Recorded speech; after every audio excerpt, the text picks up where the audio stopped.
Thank you for joining me on this Petsy video. This is Mark, and if you want to know more about me, you can go to my website, which I'll show in a moment. But this is the time to do informational interviews. Information interviews, basically, you're reversing the interview process that you know, and you're the one that's facilitating the conversation. You want to make it more of a business conversation, try to make it as casual as possible, as friendly as possible. But what you want to invite is just the depth of information and candor as you can in 10, 15 minutes. Now, should you go beyond that, that's great, but you should let that other person dictate that because you're asking them for their time. And of course, you're asking them for free time at this particular point because everybody's quarantined and working on whatever they're working on. So you want to be ready for that. You can go to my site, and I have a contributor to this particular video, who's not going to be on the video, but was contributed to the article, is Nyato Benson Chill of Avenir Careers, which he says that informational interviews is one of the greatest tools you can possibly use. Right now, it's the greatest tool that you can possibly use to advance your career, to connect to enlarge your network, and also get the most intel to help position you for your career. So you want to keep those things in mind when you're going forward. Now, the first thing that's going to be beneficial to you is that you can connect to potential mentors or sponsors. And these are people who are going to look out for you in the long run. When you have a few moments of a conversation, if you create the right kind of atmosphere, good things will come out of it. Even if they're not a mentor, you can go back and ask follow-up questions later on.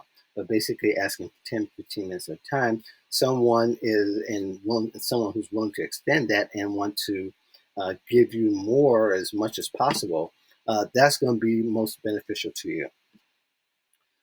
Also, that person can refer you to resources and to people who will also refer you. And possibly there might be a time when you talk to one person refers you to one or two other people, and that goes on and on. Possibly that last person can refer you to your job, but that's the ultimate. That doesn't happen real often, but it does happen. But ultimately, again, the whole idea is to get as much intel to position you for your next career. Again, you want to build the kind of, with all those conversations, you want to be able to come back to that person and use them as a follow up. Some people are not going to allow you to do it, some people will, but just be open to it. The other thing that I like to call constructive direction is something that's very beneficial, where someone may say, hey, why don't you do these one or two other things and then come back and let me know how it went. And that's constructive direction, what I call it. And that's very beneficial, especially when you can get a working knowledge of something someone told you to do and then come back to them and get input of that. You don't realize how valuable that's going to be always throughout your career, but especially at the beginning of your career. And again, I should mention before that this could be applied to if you're changing career, if you're well in the midlife and you do these information interviews, you'll find it very beneficial. And you can get the same results as if you were graduating college or whether you're beginning college. That will really help you more than you think. And most people end up getting more help than they ask. So really, it's a very powerful thing that you have one set of expectations, but you get a whole nother set of expectations that exceed what you started out with.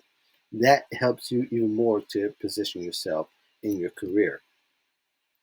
One of the things that you'll be able to do as well is to change what's not working. And your whole idea of what you think you started out, and you may not get results. You're getting the warnings from those conversations, and there's nothing wrong with taking bits and pieces from one conversation and asking someone else, getting a second, third, and fourth opinion.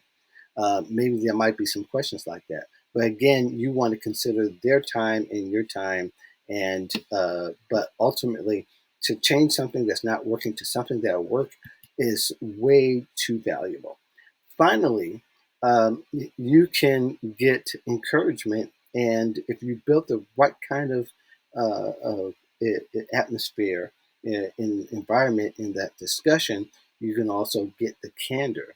And sometimes at the last point, may say that you're not doing this right, you should try this instead. Or you may find out that that perhaps through all the conversations that you've had, that you get the feeling that that's not something you really want, and that's okay. This is a good time for you to change direction. So all this, I hope, is very helpful to you. And should you have additional questions, you can always contact me.